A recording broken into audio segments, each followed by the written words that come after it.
जय हिंद। आप सभी का स्वागत है आपके अपने चैनल प्रीवियस 24.7 पर। जितने भी हमारे केवीएस के बच्चे हैं उनके लिए महत्वपूर्ण सूचना है और ऐसे हमारे बहुत से बच्चे हैं जिन्होंने आरटीआई लगाई हुई थी वेटिंग लिस्ट और इंटरव्यू के रिगार्डिंग। तो कई सारे बच्चों के आरटीआई के रिप्लाई आए हुए हैं और उन्होंने भी मुझे सेंड करा हुआ है और मैंने भी अभी कल के डेट में एक नई आरटीआई फाइल करी है जिसका जवाब बहुत शीघ्र आपको देखने को मिलेगा।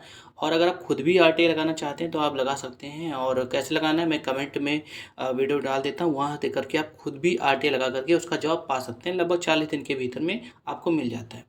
तो इस आरटीआई में क्या क्या प्रश्न पूछे गए, इंटरव्यू के मार्क्स के रिगार्डिंग और वेटिंग लिस्ट के रिगार्डिंग क्वेश्चन पूछे गए और जिस पर जो है उत्तर दिया गया है। लगभग एक बच्चा का जो कि जिसको करीब करीब 25 दिन के बाद रिप्लाई आया है, एक बच्चा जो है लगभग 30 दिन के बाद रिप्लाई आया है। ठीक है, ये आप मान के चल सकते हैं कि 40 दिन के भीतर भीतर में आपको रिप्लाई दे दिया जाता है। ठीक है, तो मैंने अगर आज रिप्लाई लगाया है जो नया वाला है तो लगभग कह सकते हो 10-15 दिन या 20 दिन के बाद मिल जाएगा।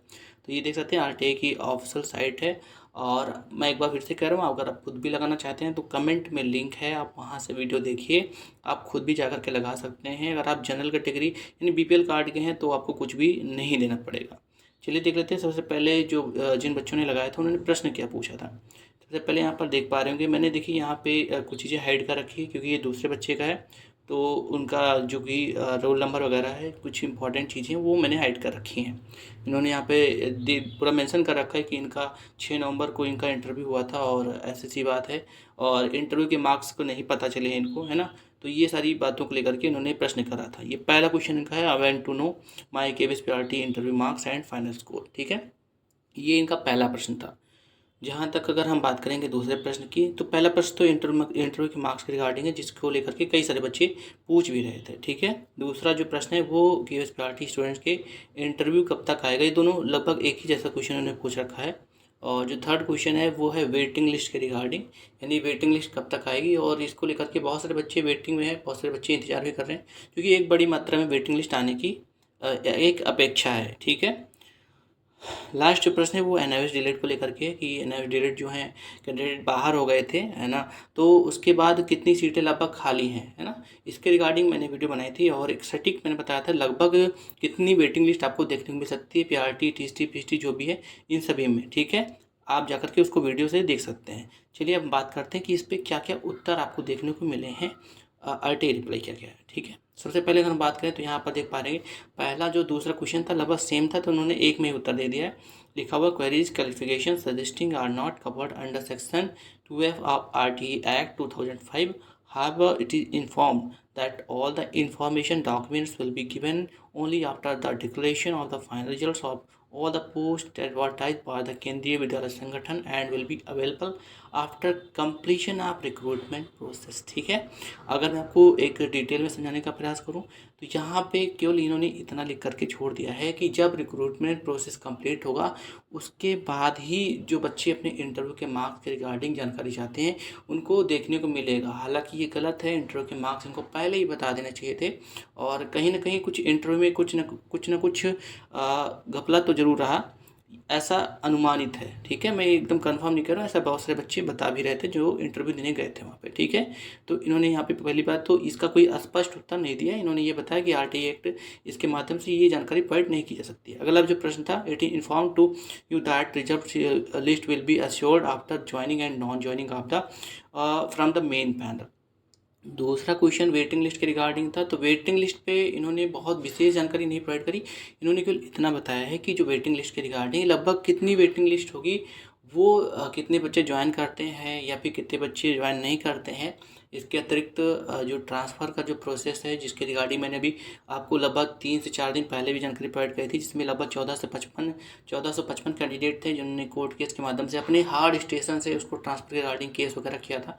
तो उनका मामला सुलझ गया है। लगभग कह सकते हो कि इसी महीने के अंत में ये जो 1455 कैंडिडेट्स हैं जो भी जिस भी स्थान पे जाना चाहते हैं जाएंगे और उस हिसाब से वैकेंसी कहाँ पे कितनी सीटें खाली वो भी लिस्ट आ जाएगी बहुत शीघ्र ही। ठीक है, अगला जो प्रश्न है वो था आपके एनआईओएस डिलीट के रिगार्डिंग। देखिए एनआईओएस की बात करें तो यहाँ पर भी वही लिखा हुआ है, queries qualification suggestion not covered under section RTI act 2005 percent DElEd from NIOS under examination as per order dated honourable Supreme Court. यहाँ पर डेट वगैरह लिखा हुआ है, बाकी डायरी नंबर वगैरह लिखा हुआ है। ठीक है, तो लास्ट प्रश्न का जो उत्तर था उसमें इन्होंने ये बताया कि आरटीआई एक्ट 2005 के अनुसार ये जो जानकारियाँ हैं ये पहले से प्रोवाइड नहीं की जा सकती हैं और इस एक तरीके से कह सकते हो इन्होंने बताया ये गोपनीय जानकारियाँ जो कि नहीं दी जा सकती हैं आरटीआई के माध्यम से। ठीक है, तो ओवरऑल आप ये समझ सकते हैं ये पहली आरटीआई जो पहले बच्चे ने लगाई थी आरटीआई, ये उसका रिप्लाई आया है और इसमें इन्होंने बहुत कुछ विशेष जानकारी प्रोवाइड नहीं करी है।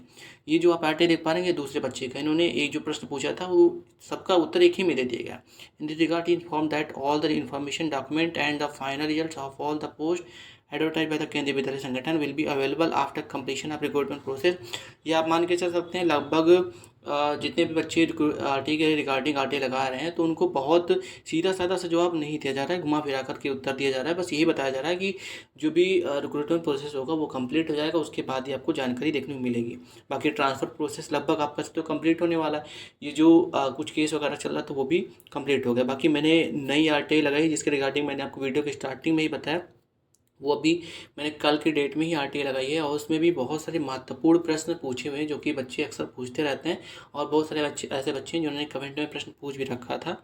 तो उसके रिगार्डिंग मैंने वो प्रश्न मैंने कल की जो आरटीआई लगाई थी उसमें डाल दिया है और उम्मीद यही है कि लगभग 20 दिन के आसपास में आपको उस आरटीआई का रिप्लाई देखने को मिल जाएगा और उम्मीद ये है कि इस बार जो उनका उत्तर होगा वो एक सही उत्तर होगा। सही उत्तर होने का मतलब है कम से कम उसके आसपास की जानकारी तो दे ही सकते हैं, कुछ एक तरीके से बता सकते हैं कब तक देखने को मिलेगा। ठीक है, बाकी आप खुद आरटीआई लगाना चाहते लगा सकते हैं। 10 रुपये लगने वाले हैं अगर आप बीपीएल कार्ड के नहीं है तो। बीपीएल कार्ड के रिगार्डिंग है तब तो वो भी नहीं पड़ने वाले। कैसे डालना है आरटीआई मैंने पूरा एकदम प्रोसेस बता रखा, कमेंट और वीडियो आप देख सकते हैं। ठीक है, अब जो प्रश्न है वो अभी भी यहीं पर अटका हुआ है कि वेटिंग लिस्ट कब तक आएगी और इंटरव्यू के मार्क्स। अब सिंपल सी बात है, जब तक वेटिंग लिस्ट नहीं आएगी तब तक ये भी नहीं पता चलेगा कि आपके इंटरव्यू के मार्क्स कितने हैं। ठीक है, तो उम्मीद ये है कि 20 जून के बाद में आपको आपके इंटरव्यू के मार्क्स एंड वेटिंग लिस्ट आपको देखने को मिल सकते हैं और ये पॉसिबिलिटी है ना, क्योंकि इस वर्ष केबीएस का कार्य बहुत ही ज़्यादा अच्छा नहीं रहा है और आप भी जान रहे हैं कि इस समय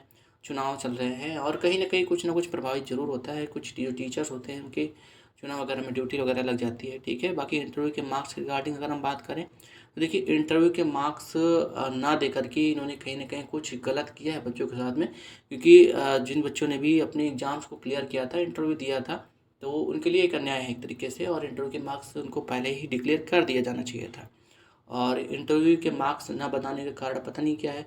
बाकी बहुत सारे ऐसे भी कैंडिडेट थे जिन्होंने बताया कि इंटरव्यू जो है बहुत लंबा नहीं चला, 2-3 मिनट ही करके इन्होंने छोड़ दिए थे। बाकी जो भी है, जो भी जानकारियाँ प्राप्त होंगी वो आपको हमारे चैनल के माध्यम से मिलती रहेगी। बाकी अगर आप नए हैं तो आप वीडियो को लाइक एंड सब्सक्राइब कर सकते हैं और जो बच्चे नए हैं हमारे चैनल पे पहली बार वीडियो देख रहे हैं प्लीज़ सब्सक्राइब भी कर लीजिएगा। जो भी जानकारी होगी सटीक जानकारी को देने का प्रयास करेंगे। मिलते हैं next time. Thank you so much, धन्यवाद।